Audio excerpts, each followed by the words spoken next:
साथियों नमस्कार। राम मंदिर निर्माण ट्रस्ट में भ्रष्टाचार के आरोप लगे।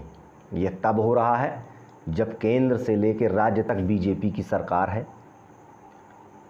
उसके बावजूद कुछ पाखंडी राम मंदिर निर्माण में भी भ्रष्टाचार करने से बाज नहीं आ रहे।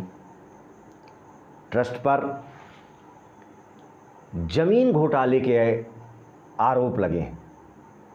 ट्रस्ट के अध्यक्ष मंत्री नृत्य गोपाल दास सचिव और अन्य ट्रस्टियों पर मनमानी के आरोप लगा रहे हैं। उनका साफ कहना है कि ट्रस्टी किसी भी निर्णय के दौरान मेरी राय शुमारी लेना जरूरी नहीं समझते। जमीन की खरीदी बिक्री के दौरान बीजेपी अयोध्या मेयर ऋषिकेश उपाध्याय का अहम रोल है। अयोध्या में 4,000 रुपये प्रति वर्ग मीटर जमीन का कलेक्टर रेट है। जो जमीन 890 वर्ग फीट जमीन 20 लाख रुपए में थी, उसको 79 दिन बाद 250 लाख रुपए में ट्रस्ट ने राम मंदिर निर्माण के लिए खरीद ली। सचिव का अहम रोल रहा। 1250% जमीन के रेट बढ़े। मोदी द्वारा मनोनीत ट्रस्टी सौदे के दौरान गवाह है। 3 लाख रुपए प्रतिदिन जमीन की कीमत बढ़ी। 2250 रुपये प्रति वर्ग मीटर खरीदी गई जमीन को 79 दिन बाद 28,000 रुपये प्रति वर्ग मीटर में खरीद लिया गया। ऐसा तब हुआ जब सभी कार्यकर्ता करता धरता बीजेपी और संघ से जुड़े हुए हैं। यह जमीन घोटाला राम मंदिर निर्माण ट्रस्ट ने पहली बार नहीं किया है, यह दूसरी बार है।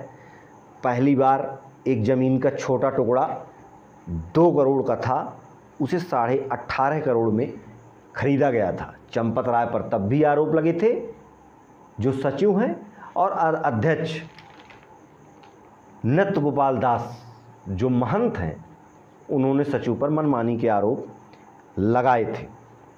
चूँकि ट्रस्ट में केंद्र का सीधा दखल है, इसलिए कुछ सवाल उठते हैं। चंदे की लूट कर रहे लोगों पर क्या कार्रवाई होगी?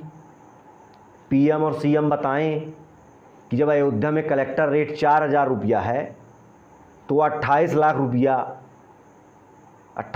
रुपया में कैसे खरीदी बिक्री हो गई?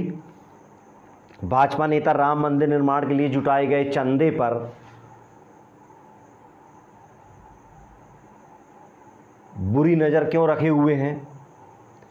क्या सुकों की निगरानी में कोई साफ सुथरी व्यवस्था बनाई जा सकती है ताकि मंदिर निर्माण तक फिर कभी कोई आरोप न लगे? बीजेपी और संघ हर उस व्यक्ति को बदनाम करने की कोशिश करता है जो सत्य के साथ खड़ा रहता है। जगत गुरु स्वामी स्वरूपानंद जी महाराज सनातन परंपरा में जगत गुरु की एक अहम पदवी है जो सर्वमान्य है, एक ही है। इन्होंने उस पर भी छींटाकशी की है। मोदी को सर्वज्ञ बताने की कोशिश में,